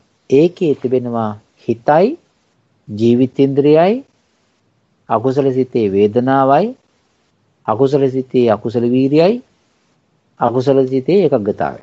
හිතයි. මේ පස් දෙනා අර අනිත් ඒ එක්කම පහළ වෙන අකුසල චෛතසික ධර්ම රංචුවට මේ හොරකම් කරන වැඩේ කරන්නට උදව් කරනවා. ඒ කියන්නේ ඉන්ද්‍රිය හැටියට ඉදිරිපත් වෙලා ප්‍රත්‍ය ධර්ම හැටියට උදව් වෙනවා. එතකොට ප්‍රත්‍ය උප්පන්නය කියන්නේ ඒ කියන්නේ ඒ චිත්තය ජීවිතේන්ද්‍රයේ වේදනා වීර්ය ඒකාග්‍රතාව කියන ඉන්ද්‍රිය ධර්ම හැටියට ඉන්ද්‍රිය ප්‍රත්‍ය බලය තිබෙන ඒ චෛතසික ධර්මවල ඒ චිත්ත චෛතසික ධර්මවල රංචුවේ බලය ලබන ධර්ම මොනවද? ඒවට කියන ප්‍රත්‍ය උප්පන්න. ඒගොල්ලන්ගේ බලයට යටත් වී යන බලයට නැඹුරු වෙන බලයට යට වෙලා ඒ වැඩේ කරන්න සිද්ධ වෙන ධර්මයන්ට කියනවා ප්‍රත්‍ය උප්පන්න ධර්ම. ඒ හිතේ තියෙනවා. ඕකම කියනවා මෙහෙම. අකුසල ඉන්ද්‍රියා සම්පයුත්තකානං කන්දානං ඉන්ද්‍රිය පච්චයේන පච්චයෝ. ඒකේ කියනවා වෙනමම අකුසල ධර්ම ඉන්ද්‍රිය ධර්ම වෙනම අරගෙන අකුසල ඉන්ද්‍රියෝ සම්පයුත්තකානං කන්දානං කියලා කිව්වේ එකට පහළ වෙන ස්කන්ධ ධර්මයන්ට ඉන්ද්‍රිය ප්‍රත්‍යයෙන් ප්‍රත්‍ය වෙනවා. අරකම තවත් විදිහකට ස්කන්ධ නාමයේ යොදලා කියනවා. එතකොට දැන් වීති අපි 4ක් කිව්වා. අපි පින්වතුන්ට මේ කතාව තේරෙනවා කියලා මම හොඳට විශ්වාස කරන්නේ මේ පින්වතුන් කුසල හඳුනාගත්තා. මේ පින්වතුන් අකුසල හඳුනාගත්තා. මේ පින්වතුන් අව්‍යාකෘත ධර්මයේ කුමක්දයි කියලා හඳුනාගත්තා. ඒක නිසා අනිත් එක තමයි අකුසලෝ ධම්මෝ අභ්‍යාකතස්ස ධම්මස්ස ඉන්ද්‍රිය පච්චේන පච්චයෝ කියලා වෙනම වාක්‍යයක් තියෙනවා. අර කුසලයේ වගේ. මේකෙන් කියන්නේ අව්‍යාකෘත වෙන මොකක්වත් නෙවෙයි. මේ අව්‍යාකෘතය කියලා කියන්නේ අර චිත්තජ රූප අකුසල සිතක් එක්ක පහළ වෙන අකුසල සිතක බලයෙන් අකුසල චිතකට යටත්ව අකුසල සිතක උපාදක ශක්තියෙන් පහළ වෙන චිත්තජ රූප වලට කියනවා අකුසල චිත්තජ රූප. ඒවා අව්‍යාකෘතයි. ඒක නිසා කියනවා අකුසලෝ ධම්මෝ අභ්‍යාකතස්ස ධම්මස්ස ඉන්ද්‍රිය පච්චයේන පච්චයෝ කියලා. ඉස්සලා කිව්වේ නාම ධර්ම රාංචුව වෙනම. දැන් කියන්නේ නාම ධර්මියෝ කොහොමද රූප ධර්මයන්ට වෙනම බලපාන්නේ කියලා. ධර්මයක් පැහැදිලිව තේරුම් ගන්නට නම් ඒක වෙනම යනකොට තමයි මේ හොඳට වැටහෙන්නේ. හොඳට තේරෙන්නේ. හොඳට එකේ තිබෙනා වූ අවුල් බව නිරවුල් වෙලා හොඳට පැහැදිලිව පිරිසිදු ඉදිරිපත් වෙන්නේ එක එකට වෙනම හඳුනාගත්තොත් දැනගත්තොත්. අනිත් කාරණේ තමයි අකුසලෝ ධම්මෝ අකුසලස්ස අභ්‍යාකතස්ස ධම්මස්ස ඉන්ද්‍රිය පච්චේන පච්චයෝ. ඉස්සෙල්ලා වගේම කියනවා අකුසල් සිතක් පහළ වෙනකොට ඒ අකුසල් සිතේ තිබෙන්නා වූ ඉන්ද්‍රිය ධර්ම වශයෙන් ක්‍රියාත්මක වන චිත්ත ඊළඟට ඔය ජීවිතේන්ද්‍රිය වීරිය වේදනාව ඒකාග්‍රතාව මේ ධර්ම පහ අනිත් තිබෙන්නා වූ චෛතසික ගුණවලට අනිත් එක චිත්තජ රූප ධර්ම වලට දෙගොල්ලන්ටම අමුතු විදියට බලපෑමක් කරනවා. එය පහළ වෙන්න. ඉතින් ප්‍රත්‍යুৎপন্ন වශයෙන් කියන්නේ ඒ බලය ලබන අය. හරියට අපි කියවනේ අර හොද්දක මේ ලුණු තියෙනවා කියලා. ලුණුත් ඇඹුලුත් මිරිසුත් තුන් දෙනාම ඉන්ද්‍රිය ධර්ම හැටියට හිතා ගන්න. ඊළඟට අනිත් තිබෙන්නා වූ පොල් කිරි ඊළඟට තිබෙන්නා වූ ව්‍යංජන අනිත් දාපු ඔක්කොම ටික මේවාට යටත් වෙනවා. එතකොට මේ ප්‍රධාන නම තිබුණාට මේවට යටත් වෙනවා. ඒක නිසා මේ අනිත් ව්‍යංජනයේ තිබෙනා වූ අනිත් දේවල් සියල්ලක්ම ප්‍රත්‍යඋප්පන්න මේ ලුණු වලට යටත් වෙන ධර්ම. ඇඹුල් වලට මිරිස් වලට යටත් වෙන ධර්ම.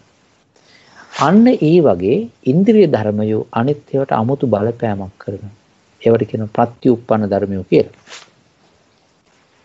ඒ කතාවම තවත් විදිහකට කියන්න පුළුවන් අපිට ස්කන්ධ කතාව එක්කාසු කරලා ඛණ්ඩ ධර්මයේ හැටියට අකුසල ඉන්ද්‍රිය සම්පයුත්තකානං ඛණ්ඩානං චිත්ත සමුත්ථානානං ච රූපානං ඉන්ද්‍රිය පච්චයේන පච්චයෝ අකුසල ධර්මයෝ අකුසල ඉන්ද්‍රියෝ ඊළඟට එකට පහළ වෙන ස්කන්ධ ධර්මයන්ට සහ චිත්ත සමුත්ථාන ඒ රූප ධර්මයන්ට ස්කන්ධයන්ට ඒකාන්තයෙන්ම ප්‍රතිශක්තියෙන් බලපෑමක් කරනවා කියලා. දැන් එතකොට ඔය විදිහට ගියාම අකුසල චිත්ත වීති අකුසල වාර වශයෙන් විසර්ජනා වාර 3යි. කුසල චිත්ත වීති කුසල විසර්ජනා වාර වශයෙන් 3යි. තව එකක් තියෙනවා. ඒක කියන්නේ මෙහෙමයි. අභ්‍යාකතෝ ධම්මෝ අභ්‍යාකතස්ස ධම්මස්ස ඉන්ද්‍රිය පච්චේන පච්චයෝ. අභ්‍යාකත ධර්ම කියලා කිව්වේ මොකද්ද? ඒ තමයි චිත්තජ රූප. සම්පයුත්තක ස්කන්ධයන්ට ඊළඟට එකක් තියෙනවා ඉස්සෙල්ලා අපි කියාගෙනව චිත්තජ රූප කියලා. අපි මේ දක්වාම ගත්තේ චිත්තජ රූප තියෙනවනේ. කුසල සිත් නිසා පහළ වෙන චිත්තජ රූප අව්‍යාකෘතයි. අකුසල සිත් නිසා පහළ වෙන චිත්තජ රූපත් අව්‍යාකෘතයි. එතකොට මේක කියනකොට දැන් අනිත් පැත්තට ගත්තම මේ රූප නිසා චිත්ත සිත පහළ වෙනවා කියලා ගන්න පුළුවන්. හැබැයි ධර්ම විරෝධී. වචනෙන් හදන්න පුළුවන්. ධර්ම විරෝධී. හේතුව සිත නිසා රූප පහළ වෙනවා. රූප නිසා හිත පහළ වෙන්නේ නැහැ. මෙතන තියෙන්නේ අව්‍යාකෘත ධර්ම හැටියට ඒ ගන්නේ මේ නාම ධර්ම සමූහයක්. ඒවට කියනවා විපාක සිත් සහ ක්‍රියාසිත. විපාක සිත් සහ ක්‍රියාසිත. මේ විපාක සිත් වල කියන්නේ විපාක සිත් කියන්නේ අව්‍යාකෘත ධර්මය, ක්‍රියාසිත කියන්නේ අව්‍යාකෘත ධර්මය. ඒ වගේ තිබෙන චෛතසික ධර්මයත් අව්‍යාකෘත ධර්මය. ඒව නිසා පහළ වෙන්නා වූ චිත්තජ රූපත් අව්‍යාකෘත ධර්මය. ඒක නිසා කියනවා අභ්‍යාකතෝ ධම්මෝ අභ්‍යාකතස්ස ධම්මස්ස ඉන්ද්‍රිය පච්චයේන පච්චයක. අභ්‍යාකතෝ ධම්මෝ අභ්‍යාකතස්ස ධම්මස්ස ඉන්ද්‍රිය පච්චයේන පච්චයක. මේ ප්‍රත්‍යඋපන්න වශයෙන් ගන්නේ අර කියන්නා වූ බලපෑම ලබන්නා වූ දේ. ඒක අවස්ථා වශයෙන් ගත්තයන් පස්සේ උපදින අවස්ථාවෙත් අභ්‍යාකතෝ ධම්මෝ අභ්‍යාකතස්ස ධම්මස්ස, ප්‍රවෘත්ති වශයෙන් උත් අභ්‍යාකතෝ ධම්මෝ අභ්‍යාකතස්ස ධම්මස්ස, ওই විදිහට තමයි ඔබ සිද්ධ වෙන්නේ. ඊළඟට විස්තර කරනකොට අපිට ගත්තොත් එහෙම මේ පාලි වාක්‍යයෙන් පාලි පෙළෙන් පාලි අර්ථකථනෙන් අපි මේක සලකාගෙන යනකොට මෙන්න මේ විදිහට අපිට තේරුම් ගන්න පුළුවන්. හොඳට අහගන්න, හිතේ දරා ගන්න. මේක අර මේ ඉන්ද්‍රිය ධර්ම විස්තරජනාවාර කෙලවරට ගිහිල්ලා මුලින් තියෙන ඒවාට සම්බන්ධ කරගෙන අවුලක් ඇති කරගන්න නැතුව පැහැදිලිව වෙනම තේරුම් ගන්න. විපාකා ව්‍යාකතා ක්‍රියාව්‍යාකතා ඉන්ද්‍රිය සම්පයුත්තකානං කන්දානං චිත්ත සමුත්ථානානං ච රූපානං ඉන්ද්‍රිය පච්චේන පච්චයෝ. දෙකම කියනවා. ඒ කියන්නේ විපාක සිත් වශයෙන් එන අව්‍යාකෘත ධර්මයෝ හෝ ක්‍රියාසිත වශයෙන් ඇතිවෙන්නා වූ අව්‍යාකෘතේ නාම ධර්මයෝ හෝ ඉන්ද්‍රිය සම්පයුත්තකානං කන්දානං ඒ ධර්මයෝ සම්පයුත්තකානං කන්දානං සම්පයුත්තක ස්කන්ධයෝ වන චිත්ත සමු මේ එකට පහළ වන චෛතසිකයන්ටත් චිත්ත සමුත්ථානික රූපයන්ටත් දෙගොල්ලන්ටම එක වෙලාවේදී බලපානවා, එක වෙලාවේදී හේතු වෙනවා, එක වෙලාවේදී ඉන්ද්‍රිය ප්‍රතිශක්තියෙන් ඉදිරිපත් වෙනවා. තව එකක් තිබෙනවා, අපි ඒක ඉස්සරහට කියමු. මම අවස්ථාවක් මේ පින්වතුන්ට ලබා දෙනවා. මේකේ තව ටිකක් තියෙන්නේ පොඩි වචන කීපයක් කියලා දෙන්න තියෙන එක දන්න එකක්. ඉතින් මේ ඔන්න ඔය විදිහට විසර්ජනා වාර 7ක් මේ ඉන්ද්‍රිය ප්‍රත්‍ය ධර්ම යටතේ අපිට කියලා දෙනවා. ඉන්ද්‍රිය වීති වාර 7කින් ඉන්ද්‍රිය ප්‍රත්‍ය කොහොමද විසිරලා තියෙන්නේ? ඒ වගේම විසිරිච්ච ධර්ම රංචුවක් මේක පටලුම් නැතුව තේරුම් ගන්නේ කොහොමද, වටහා ගන්නේ කොහොමද කියන එක හොඳට මේ ප ဋ ාණ ධර්ම විස්තරයේ තිබෙනවා. අපි තව එකක් හොඳට තේරුම් ගත යුතුයි. මේවා සිතත් චෛතසික ධර්මයක් කියලා කියන්නේ බොහෝ අයට තිබෙන වැරදි වැටහීමක් තමයි සිත ඉස්සර වෙලා පහළ වෙලා පස්සේ චෛතසික ධර්මිය පහළ වෙනවා කියලා සමහර අය හිතාගෙන ඉන්නවා. ඒක එහෙම නෙවෙයි. සිත ඉස්සර වෙලා පහළ වෙලා පස්සේ චෛතසික ධර්මිය පහළ වෙනවා. මේකේ තියෙන්නේ සිත පහළ වෙනකොටමයි චෛතසික ධර්ම පහළ වෙන්නේ. ධර්මිය හැටි හිමයි. හිත නැතුව චෛතසිකයන්ට පහළ වෙන්න බෑ. චෛතසිකයෝ නැතුව හිතට පහළ වෙන්න බෑ. ඒවා සියල්ලක්ම interconnected වෙලා තිබෙන්නේ. interrelated, එකට බැඳිලා එකට යොමු වෙලා තිබෙන්නේ. හැබැයි එකට පහළ වුණත් ඔක්කොම වෙන වෙන ධර්ම. ඔක්කොම වෙන වෙන ධර්ම. ඉතින් මේ ඒක හරියට කියනවා නම් යම්කිසි ධර්මයක් එකට උපදිනකොට අපි හිතුව මෙහෙම අපි මේ මොකක් හරි මඩ වලින් හදනවා පොඩි ගුලියක්. මඩ ටිකක් එකතු කරලා මැටි වලින් ගුලියක් හදනවා. මේ මැටි වලින් ගුලිය හදනකොට අපි කියන්නේ මැටි ගුලිය කියලා. හැබැයි මැටි ගුලිය කියන එක හදනකොටම ඒකේ තිබෙන අන්තර්ගතයක් තියෙනවා. ඒ ටිකේ වෙලාවට එක වෙලාවට එනවා. ඒ තමයි ඒකේ තිබෙන මඩ ගුලියේ තියෙන බර. මඩ ගුලියේ තිබෙන රවුම් ගතිය. දෙක එකට එනවා. මඩ ගුලියේ පාට. ඒකත් ඒ එකම ඉන්නේ. ඒ වගේම යම්කිසි දෙයකින් මේ මඩ ගුලියේ තවත් ඔය හෙට මෙහෙට එබිච්ච බෙරි වෙච්ච ඇද වෙච්ච හැඩයක් එනවා නම් ඒකත් ඒක පහළ වෙන වෙලාවෙදී. ඒක නිසා මේ ඉස්සර වෙලා එකක් පහළ වෙලා පස්සේ එකක් පහළ වෙනවා කියන එක නෙවෙයි. ඔක්කොම එකට. ඒක නිසා කියන සමූහ ධර්ම, රංචු ධර්ම, පොකුරු ධර්ම මම පාවිච්චි කරන්නේ පොකුරු ධර්ම. පොකුරට ධර්ම සමූහයක් එකට පහළ වෙනවා. හැබැයි එක ධර්මයක් එකට ධර්ම සමූහයක් එක පොකුරට පහළ වෙනකොට ක්ලස්ටර් එකකට රංචුවට පහළ වෙනකොට ඒකට පහළ වෙලා වුණුන්ට කොහොමද බලපෑමක් කරගන්නේ කියන තැන විස්තර කතනේ තමයි මේ විදිහට මේ දේශනාවේ තියෙන්නේ.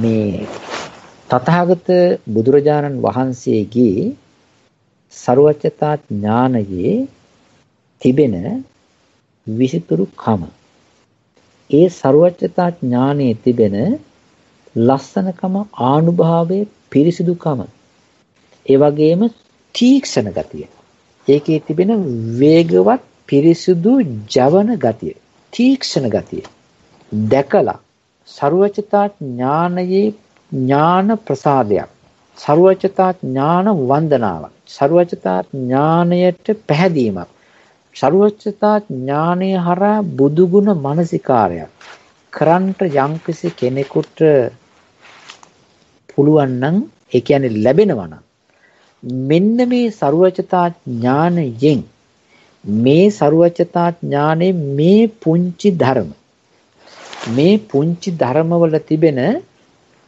මේ හැඩ, ඒ වගේ තිබෙන ආකාර, ඒ වගේ තිබෙන විදි, ඒ වගේ තිබෙන ගති, ඒ වගේ තියෙන ශක්ති එතනම පහළ වෙවි.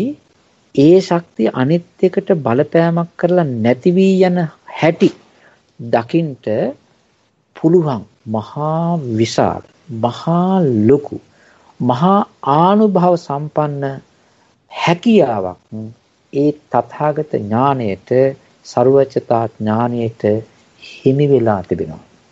ඒ ඥාණයට ගලපන්ට, ඒ තථාගත සර්වඥ ඥාණය, සර්වඥතා ඥාණයට සමාන කරන්ට, ගලපන්ට, ඒකට සමාන කරලා කියන්ට වෙන කිසිම ඥානයක් කොහේවත්ම නැහැ. ඒ තමයි උතුම්ම උතුම් ශ්‍රේෂ්ඨම ඥානය. උතුම්ම උතුම් පිරිසුදු ඥානය. පුංචි දූවිලි කැටයක, පුංචි දූවිලි පොඩ්ඩක, ඒ කියන්නේ දූවිල්ල කියන එක හුළඟ යන පේන්නේ නැති පුංචි දූවිලි කෑල්ලක තිබෙන ස්කන්ධය, ඒකෙ තිබෙන ආකාරය, ඒක ආපු විදිය කොච්චර කල් පවතිනවද, කෝකට ගිහලා හැප්පෙනවද, ඒකෙන් කරන්න පුළුවන් මොනවද, ඒකේ තිබෙන හැඩ ඔක්කොම ටික බලන්න අපිට පුළුවන්ද? හැබැයි මයික්‍රොස්කෝප් එකකින් පුළුවන්. ඒක ලොකු කරලා බලන්න පුළුවන්. හැබැයි ඒකේ හැඩ පොඩ්ඩක් බැලුවට ඒකේ අස්සට ගිහිල්ලා, ඒකේ ඇතුළට ගිහිල්ලා, ඒකේ තිබෙනා වූ නියුක්ලිය ගතිය, ඒ කියන්නේ ඒකේ තිබෙනා වූ අතුලත මධ්‍ය ගතිය, කේන්ද්‍රීය ගතිය පවා දැකගෙන ඒකේ තිබෙන ආකාර සියල්ලම අඩුවක් නැතුව බලන්න පුළුවන් මහා විශාල පුංචි දේ ලොකු කරලා බලන, දුර තිබෙන දේ ලං කරලා බලන, සැඟවිච්ච දේ විවෘත කරලා බලන, තිබෙන දේ වටේ ගිහිලා බලන පුදුම බලයක්, පුදුම ඥානයක්, පුදුම හැකියාවක් ඒ ආනුභාව සම්පන්න තථාගත සර්වචතා ඥාණයට තිබෙනවා. ඒ බලවත් වූ තථාගත සර්වචතා ඥානයේ හිබි තථාගතයන් වහන්සේ ඒ උතුම් නුවණින් මේ නාම ධර්ම එක එක පාර පස්සේ පන්නලා මේ චිත්තේ පස්සේ පන්නලා මේ චෛතසික එක එක්කෙනා පස්සේ වෙනම හිත වේවලා නුවණ යොදලා සිහිය යොදලා ඒ වගේම නුවණින් ඒ තැන් වලට ගිහලා හොඳටම ස්පර්ශ කරලා මේ වගේ තිබෙන තත්ත්ව මේ වගේ තිබෙන හැඩ සියල්ලක්ම අවබෝධ කරගෙන තමයි මේ ප ဋ ාණ කතනය එක්තරා සීමාවකට සාරිපුත්‍ර මහරහතන් වහන්සේට ලබා දෙන්නේ දේශනා කරන්නේ.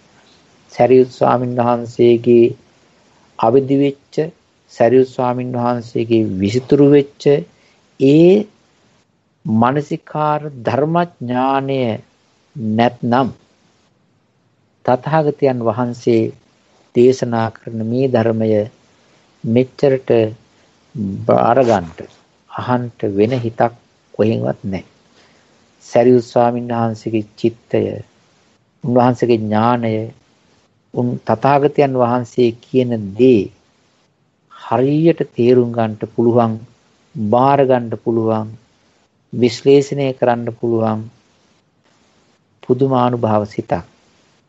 ඒක නිසා ඉස්සර වෙලාම ජයශ්‍රී මහ බෝධින් වහන්සේ අභියස ඉඳගෙන තමන් වහන්සේගේ පිරිසුදු නුවණින් දැන දැක ස්පර්ශ කරගෙන කරගත්තා වූ ධර්මය හතරවෙනි සතියේ හොඳට හුදකලාවම ඉඳගෙන ඒ ධර්ම රංචුවට බැහැලා ධර්ම සාගරයට බැහැලා ආධ්‍යාත්මික චිත්තචෛතසික, බාහිර චිත්තචෛතසික, සත්වයන්ගේ චිත්තචෛතසික, දෙවියන්ගේ චිත්තචෛතසික, බ්‍රහ්මයන්ගේ චිත්තචෛතසික, තිරසංගත සතුන්ගේ චිත්තචෛතසික, බාහිර වශයෙන් ආධ්‍යාත්මික වශයෙන් තියෙන චිත්තචෛතසික ධර්මයන්ගේ තිබෙන ඔක්කොම ටික අවබෝධ කරගෙන මෙනෙහි කර හිතුවේ හතරවෙනි සති. ඒ උන්වහන්සේ අවබෝධ කරන දේශනා කරපු ඒ ධර්ම අර්ථකථනයේ ධර්ම විග්‍රහයේ ඉන්ද්‍රිය පත්‍ය කියන කොටස, ඉන්ද්‍රිය පත්‍ය කියන කොටස ඉන්ද්‍රිය ධර්ම හැටියට එක්තරා ධර්ම පොදියක් අනිත් ධර්ම වලට රාජකීය විදියට බලපවත්වන ආකාරය විදිය කියලා දීපු විශේෂ ධර්ම කාණ්ඩයක් තමයි මේ ඉන්ද්‍රිය ප්‍රත්‍ය කියලා කියන්නේ. ඒක පීලි 7කට කොටස් කරලා විසර්ජනාවාර 7කට පෙළගස්සලා කොටස් කරලා ලස්සනට මේක තියෙනවා. තම තමන්ගේ තිබෙන්නා වූ දැනුම, අවබෝධය, ධර්මඥානෙ, සුතමේ ඥානෙ, චින්තාමේ ඥානෙ ආධාරයක් උපකාරයක් ලබාගෙන මේ පින්වතුන්ගේ හිතවලට යම්තරම් ප්‍රමාණයකට මේක තේරෙන්න ඇති, දැනෙන්න ඇති, වැටහෙන්න ඇති කියලා මගේ විශ්වාසය පිළිගැනීම. එහෙම වෙනවා නම් ඒක හරි හොඳයි.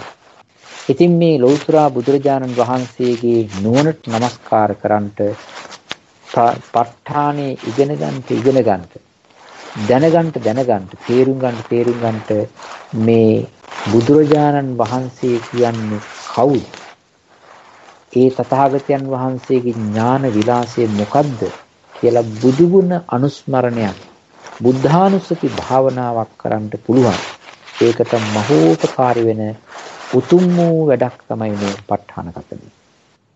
ඒක නිසා අපේ පින්වතුන් අවුරුදු ගාණක් තිස්සේ මේ දක්වාම ඒ උතුම් වාග්ය, ඒ උතුම් ධර්ම වාග්ය, ඒ උතුම් ධර්ම වාසනාව ලබාගෙන තිබෙනවා.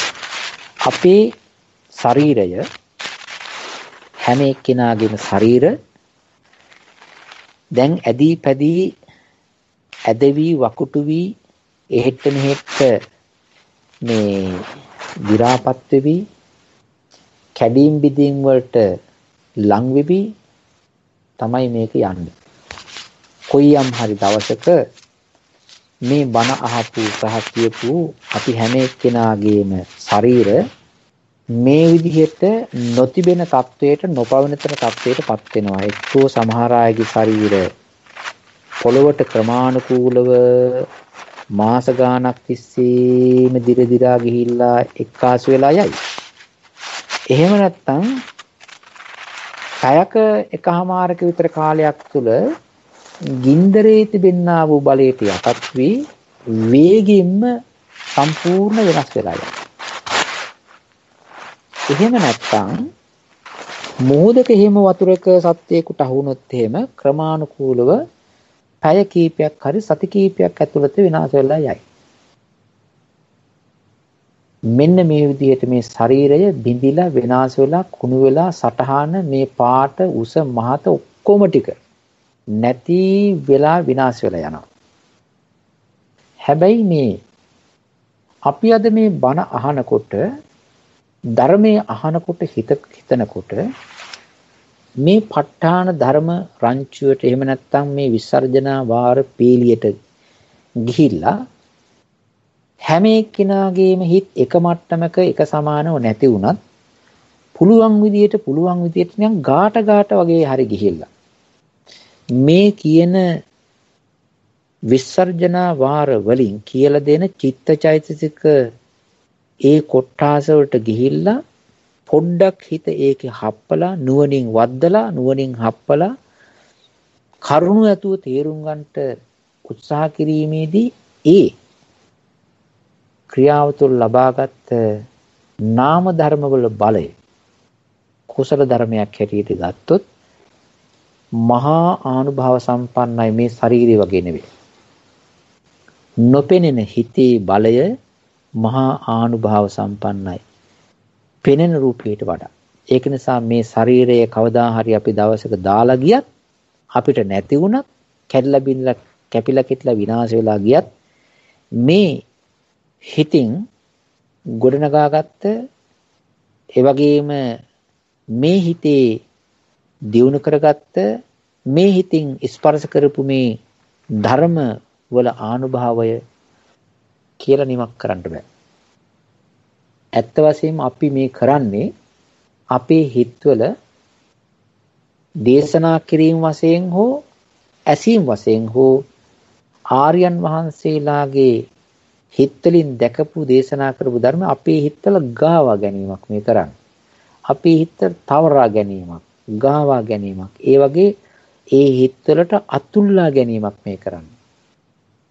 ඒක නිසා මේ ධර්ම මෙනෙහි කරනකොට ඒ ධර්මවල තිබෙන ආනුභාවය අපේ හිතවල තැවරෙනවා. අපේ හිතවල ගෑවෙනවා. අපේ හිතවල ඒවා ස්පර්ශ වෙලා අපි කවදා හරි දවසක නැති වෙනකොට කුණු ශරීරයේ බිඳිලා ගියත් ධර්ම මානසිකාරයේ තුලින් හැඩවෙච්ච පාට වෙච්ච ධර්ම ශක්තිය තැවරිච්ච හිත එක්ක අපි උන්වහන්සේලා ගිය තැනට යනවා. ආන්න ඒ භාග්‍ය, ඒ වාසනාව, ඒ කුසල ශක්තිය අපිට තියෙනවා. ඒක තමයි අද අපි මේ ඉන්ද්‍රිය ප්‍රත්‍ය කතා කිරීම තුලිමුත් සිද්ධ කරගත්තේ. මේ වාසනාව හැම එක්කෙනාටම ලැබෙන්නේ. ඒක නිසා මේ පින්වතුන් හැමදෙනාම සන්තෝෂ වෙන්න ඉතාමත්ම හොඳ වටිනා අවස්ථාවක් උදාපත් කරගත්තා. මේ ධර්මයේ ඇසීමෙන් හිතීමෙන් මෙනෙහි කිරීමෙන් උපදවාගත් කුසල බලය තථාගතයන් වහන්සේගේ උතුම් ਸਰවචතා ඥානානුභාව බලයෙන් මේ ප ဋ ාණ දේශනාවේ අනුභව බලයෙන් සාරිපුත්‍ර මහරහතන් වහන්සේගේ උතුම් ඥානානුභාව බලයෙන් සීල සමාධි ප්‍රඥා ගුණ බලයෙන් එදා ඉඳලා මේ දක්වාම ධර්මයේ රැකගෙන ආරක්ෂා කරගෙන පැමිණියා වූ මහා ආර්ය ශ්‍රාවක ස්වාමින් වහන්සේලාගේ අනුභව බලයෙන් හැම දිනාටම චතුරාර්ය සත්‍ය ධර්මයන් අවබෝධ කරගෙන අමා මහ නිවෙනින් සැනසෙන්න නිවනින් නිදීයන්ට නිවනින් නිවීයන්ට ලැබේවා කියලා මෛත්‍රියෙන් ප්‍රාර්ථනා කරනවා. හැම දිනාටම තෙරුවන් සරණයි. සාදු සාදු සාදු ස්වාමීන් වහන්සේ අප්‍රමාණ පිං. ඔබ වහන්සේට කාල වේලාවක් තියෙනවා ස්වාමීන් වහන්සේ ප්‍රශ්නයකට දෙකට යමු වෙන්න. පුළුවන් වෙයි. හොඳයි. එහෙමනම් මම ඊටවත්ම ගෞරවයෙන් කල්‍යාණ මිත්‍රෙන්ගෙන් ඉල්ලා සිටිනවා. අද කරපු දේශනාවත් එහෙම නැත්නම් පසුගිය සතියේ කරපු දේශනාවත් සම්බන්ධයෙන් යම් කිසි තැනක් තියෙනවා නම් තවදුරටත් පැහැදිලි කරගන්න. ඒකට මේක අවස්ථාව කරගන්න. තෙරුවන් සරණයි. ස්වාමීන් වහන්සේ අවසරයි. අනිත් අය ප්‍රශ්න සූදානම් කරගන්නකම් මම යම්කිසි ප්‍රශ්නයක් අහන්න කැමතියි. ස්වාමීන් වහන්සේ මෙතන ජීවිත, චිත්ත, වේදනා, සද්ධා, විරිය, සති, ඒකාග්‍රතාව, පඤ්ඤා කියන නම් වලින් මෙතන හඳුන්වලා තියෙන්නේ මේ ප්‍රත්‍යවන ධර්මයන්. එතකොට මේ ඉන්ද්‍රිය ධර්මයන් හැටියට තමයි ප්‍රත්‍ය වෙන්නේ කියලා අපි දැන් ඉගෙන ගත්තා. එතෙන්ද ස්වාමීන් වහන්සේ දැන් ජීවිත කියන එක ජීවිත ඉන්ද්‍රිය හැටියටත්, චිත්ත කියන එක මන ඉන්ද්‍රිය හැටියටත්, වේදනා කියන එක ආකාර පහකින් අපි ඉගෙනගෙන තියෙනවා. සුඛ දුක, එතකොට සෝමනස්ස, දෝමනස්ස, උපේක්ඛා කියලා. එතකොට ඒ පහ අපි වෙනමත් ඉන්ද්‍රිය වශයෙන් ශබ්ද නගලා කියනවා. අපි සුඛ ඉන්ද්‍රිය, දුක් ඉන්ද්‍රිය, සෝමනස්ස ඉන්ද්‍රිය, දෝමනස්ස ඉන්ද්‍රිය, උපේක්ඛ ඉන්ද්‍රිය කියලා. සද්ධාව කියන එකත් සද්ද ඉන්ද්‍රිය හැටියට අපි වචනේ භාවිතා කරලා තියෙනවා. ඒකට විරියත් විරි ඉන්ද්‍රිය හැටියටත්, සති කියන චෛතසික සති ඉන්ද්‍රිය හැටියටත්, ඒකාග්‍රතාව කියන එක සමාධි ඉන්ද්‍රිය හැටියටත්, පඤ්ඤා කියන එක ආකාර හතරකින් පඤ්ඤේන්ද්‍රිය හැටියටත්, ඒ වගේම මාර්ග සිත්වල ඵල සිත්වල අපි යෙදෙනකොට ගන්නකොට අනඤ්ඤාත අඤ්ඤස්සාමී ඉන්ද්‍රිය, අඤ්ඤේන්ද්‍රිය, අඤ්ඤාතාව ඉන්ද්‍රිය හැටියටත් භාවිතා කරලා තියෙනවා.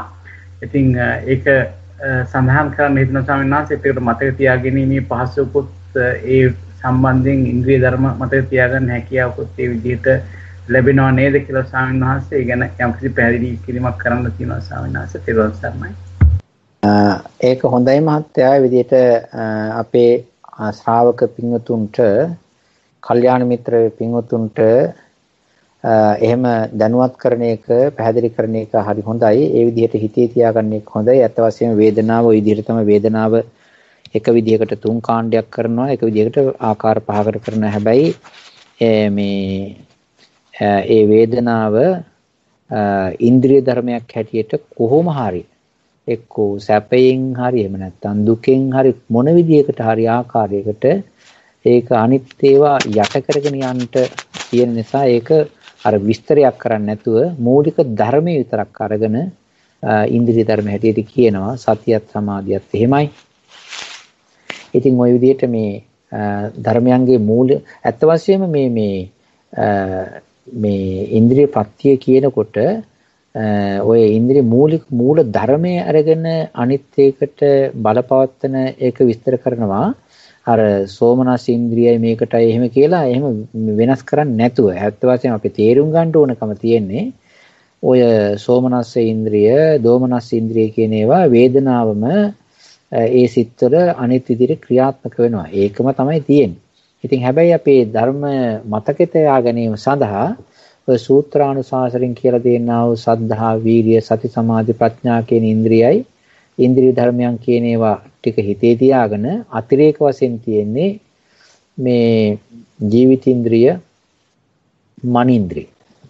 ඉතින් ඒ ටික හිතේ තියාගත්තාන් පස්සේ Tamanට පහසුවක් වෙනවා මේ ඉන්ද්‍රිය ධර්ම මොනවද කියලා. ඉතින් හරි හොඳයි. ඉතින් ඒ විදිහට දන්න අය, අහලා තියෙන දැනුමක් තියාගෙන ඉන්න අය ඉතින් අනිත් අයට ඒ විදිහට උදව් කරන එක හරි කල්යාණ මිත්‍ර වශයෙන් පිහිටක් මහත්තයා. හොඳයි. තවත් එහෙම ප්‍රශ්න තියෙනවා නම් අපේ පින්වතුන්ට අහන්න පුළුවන්. තෙරුවන් සරණයි ස්වාමීන් වහන්සේ. දැන් ඒ ජයන්ත මහත්මයා සඳහන් කරපු එකටම සම්බන්ධව දැන් මාර්ගසිටවල තියෙන ඉන්ද්‍රිය ධර්ම මේ ප්‍රත්‍ය වශයෙන් සඳහන් නොකර යම්කිසි හේතුවක් නිසාද එහෙම නැත්නම් මේ ඒවා ලෝකෝත්තර සිත්වල යෙදෙන නිසා ලෞකික සිත් ගැන සඳහන් කළ නිසාද කියලා පොඩ්ඩක් පැහැදිලි කරලා දෙන්න ස්වාමීන් වහන්සේ. තෙරුවන් සරණයි. මේ ඉන්ද්‍රිය ධර්ම ලෝකෝත්තර සිත්වල තියෙන ඒවාත් ඉන්ද්‍රිය වෙනවා. මේ උපරිමේට දැන් මේ වඩාගෙන යනකොට සත්‍තිස් බෝධිපාක්ෂික ධර්මවල තිබෙන්නා වූ ඉන්ද්‍රිය ධර්මයි ඒක උපරිමේට ගියාන් පස්සේ තියෙන ඒවා ඔක්කොම ඇතුළත් කරලා තියෙන්නේ. ඒක නිසා තමයි ඒක තේරුම් ගන්න පුළුවන්. දැන් අපි මේ ඉන්ද්‍රිය ධර්මයෝ වැඩ කරන්නා වූ තැන් කියලා කියනවනේ. එතකොට ඉන්ද්‍රිය ධර්ම වැඩ කරන තැන් කියලා කිව්වන් පස්සේ මණ්ඩල 4ක් ගන්නවනේ. මණ්ඩල 4ක්. ඒ තමයි කුසල මණ්ඩලය, කුසල් සිත් 21යි. අකුසල මණ්ඩලය, අකුසල් සිත් 12යි. ඊට පස්සේ මේ අව්‍යාකෘත විපාක සිත් මණ්ඩලය එතන 36යි. ඊට පස්සේ ක්‍රියාසිත 20යි. ඔය කියන්නා වූ හැම තැනකම ඉන්ද්‍රිය ධර්ම වැඩ කරනවා.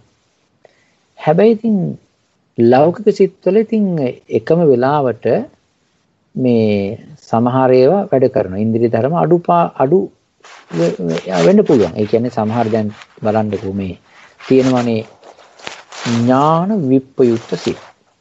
ඥාන විප්පයුක්ත සිත්වල ඉතින් ප්‍රඥා ඉන්ද්‍රිය නැහැනේ. එතකොට එකක් අඩු වෙනවනේ. අඩුවෙන් හරි වැඩියෙන් හරි දැන් මේ ඒවා තියෙනවා. එතකොට ලෝකෝත්තර සිතුත් එක තමයි කුසල් සිත් 21 ගන්න.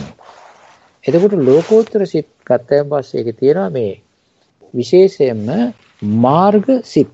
මාර්ග සිත් වල ඔය වැඩි කරනවා. ඒ කියන්නේ සත්‍තිස් බෝධිපාක්ෂික ධර්මයේ වැඩිගෙන ගිහිල්ලා ඉන්ද්‍රිය වැඩි කරන උපරිමේන එක. ඒක නිසා එතන තියෙනවා ඒක. ඊට පස්සේ අර මේ ඉන්ද්‍රිය ධර්ම වැඩ කරන තැන් හැටියට ඉන්ද්‍රිය ධර්මයෝ හැටියට ගන්න දේවල් අතර 22ක් තිබුණාට ස්ත්‍රීන්ද්‍රිය පුරුෂේන්ද්‍රිය කියන දේවල් අයින් කළා අනිත් 20 තමයි ඔය ගන්න. ඒ 20 ගන්නකොට ඔය හැම තැනම ඉන්ද්‍රිය ධර්ම ස්වභාවය තියෙනවා. තේරුවන් සරණයි. තවත් කාට හරි ප්‍රශ්නයක් ඔයාලට තියෙනවා ඉදිරිපත් කරන්න පුළුවන්. ප්‍රශ්න තියෙනවා නම් අපේ පින්වතුන් නොමැලිව අහන්න තියෙන්නේ අපි ඉස්සර වෙලාම අපිට මේ පින්වතුන්ගෙන් ප්‍රශ්නයක් ඒත් වශයෙන්ම ධර්ම කාරණයක් හැටියට නෙවෙයි. නමුත් මේ අපි මේ ප ဋ ාණ විස්තර කථනය තුල මේවා මේ තේරුම් ගැනීමට මේ කියන දේවල් හිතින් හඳුනා ගැනීමට අපි පින්වතුන්ට ඒක හඳුනා ගන්න පුළුවන් වුණාද කියන එක අපිට කිව්වොත් ඒක ලොකුම උපකාරයක්. කියන්නේ සමහත් වෙලාවට ඔය මොකක් හරි ඔය මේ එහෙම අඩුවක් පාඩුවක් වෙලා තියෙනවා නම් අපිට මේ තවත් පුළුවන් උපරිමයක් කරලා ඉතින් ඔය ඒක තේරුම් ගන්නට හැම එක්කෙනාට උදව්වක් කරන්න බැරි වෙන එකක් නෑ. ඉතින් ඔය අනිත් එක තමයි ඉතින් ඔය මොකක් හරි දැන් අද නම් ගත්ත එක හොද්දයි තවත් මොකක් හරි ඔය තවත් මොකක් හරි හොද්දක් හිටු කරගන්න පුළුවන් මේ එහෙම තියෙනවා නම් ඒකින්ද මේ ඕක වචන අහලා හරියන්නේ මේ වචන පාඩම් කරන්න පුළුවන්. වචන පාඩම් කරන්න පුළුවන් මන්ත්‍ර වගේ. හැබැයි ඒක නෙවෙයි ඔකේ තියෙන රහස. ඒ වචනයෙන් කියවෙන ධර්මය මොකද්ද? ඒ ධර්මය ක්‍රියාත්මක වෙන තැන මොකද්ද කියන එක තමයි හොඳට තේරුම් ගන්න. ඒ ධර්ම ස්වභාවය මොකද්ද? ඒක කොතනද? දැන් බලන්න කොච්චර ලස්සනට කියලා දෙනවද කියලා මේවා. පුදුම විදිහට හරීම ගෞරවයක් ඇති වෙනවා මේවා පෙළව ගස්සලා පෙළ ගස්සලා ලියලා කියලා තියෙන ඒ ස්වාමීන් වහන්සේලා කෙරේ පුදුම ගෞරවයක් ඇති වෙනවා. බලන්න මේ ධර්මය වෙනම කියලා තථාගතයන් වහන්සේගේ ධර්මය මෙන්න මේකයි ධර්මය කියලා වෙනමම ධර්මය හඳුන්වලා දීලා ඊට පස්සේ ඒ ධර්මය වැඩ කරන්නේ මෙන්න මේ ධර්ම ටිකයි කියලා ඊට පස්සේ සම්පූර්ණක ධර්මات එක්ක මිශ්‍ර කරලා ඒවා තියෙන තැන හරිගස්සලා දීලා ඊට පස්සේ ඒවා වැඩ කරන්නේ මෙන්න මේ ධර්මවල මෙන්න මේ තැන්වල කුසලසිතක වෙනම අකුසලසිතක වෙනම ක්‍රියා විපාක ඔය තැන්වල වෙනම කියලා ඒවත් හරියට මේ ඉඩකඩම් බෙදන්නා වගේ තැන් වලට බෙදලා පුදුම ලස්සනට තියෙනවා.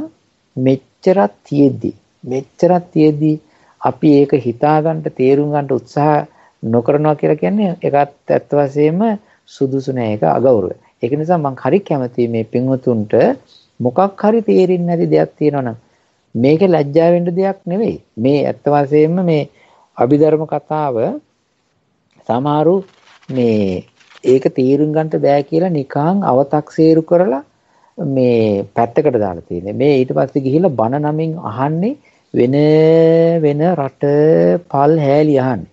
ඒ වගේ බණක් නෑ මොකක්වත් නෑ.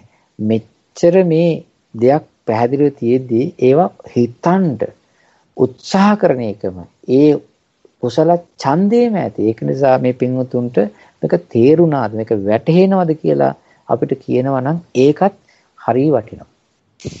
දැන් ප්‍රශ්න නැත්තම් අපි අද සායනස් මම හිතන්නේ කවුරු හරි කතා කරන්න උත්සාහ කරා වගේ කතා කරන්න. හොඳයි ස්වාමීන් වහන්සේ මම අපි අද හොඳයි.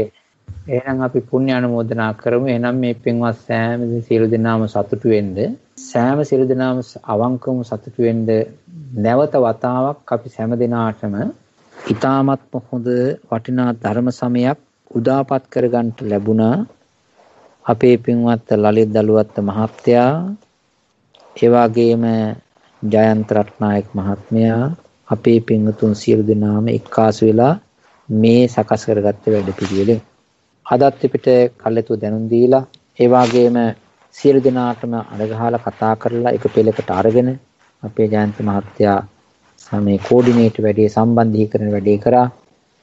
ඉතින් ඒ සියලු පින් ඉතින් අපේ පින්වත් දලුවත් මහත්මයාට යනවා. ඉතින් මේ පින්වත් මහත්මයාට මේ උතුම් දහම් වැඩපිළිවෙල ආරම්භ කරගෙන පවත්වාගෙන යීම තුළින් උපදවාගත් සියලු කුසල් බලෙන් ධර්මඥානේ, භාවනාඥානේ, මානසිකාර ශක්තිය, සිහිය නුවණ යෙදීමේ හැකියාව ලැබේවා. ඒ ශක්තිය හැම දිනාටම ලැබේවා. දලුවත් මහත්තයාටත් එයින් අපේ ජයන්ත මහත්තයා ඇතුළු මේ සෑම සියලු දෙනාටම මේ උතුම් උදාාරතර ධර්ම බලයෙන්, ඥාන බලයෙන්, කුසල බලයෙන් මේ වගේ තවත් දිගට මේ දහම් වැඩසටහන පවත්වාගෙන අපි අහලා නැති, හිතලා නැති, මෙනෙහි කරලා නැති ගාම් ධර්ම ගැඹුරු තැන්වලට ගිහිල්ලා මෙනෙහි කරලා හිතලා අවදි කරගෙන මේ ධර්මයේ ඉගෙනගෙන භාවනාවක් හැටියට වඩාගෙන තේරුම් අරගෙන අනිත්‍ය දුක්ඛ අනාත්ම කියන ධර්ම ස්වභාවයේ තීරුම් අරගෙන අපි හැම දිනාටම සසර දුකින් මිදී නිවෙනින් සැනසෙන්න ලැබේවා කියලා මම මෛත්‍රියෙන් ප්‍රාර්ථනා කරනවා. හැම දිනාටම සරණයි. සාදු සීලවන්තං ගුණවන්තං පුඤ්ඤක්ඛිතං අනුත්තරං දුර්ලභේන මායාලබ්ධං පස්සිතං වන්දිතං සාරිපුත්තාදි තේරාණං ආගතං පටිපාටියා සද්දා සීලං දයාවං බුද්ධ පුත්තං නමः. තිරුවන් සරණයි ස්වාමීන් වහන්සේ. තෙරුවන් සරණයි. ස්වාමීන් වහන්සේ සරණයි.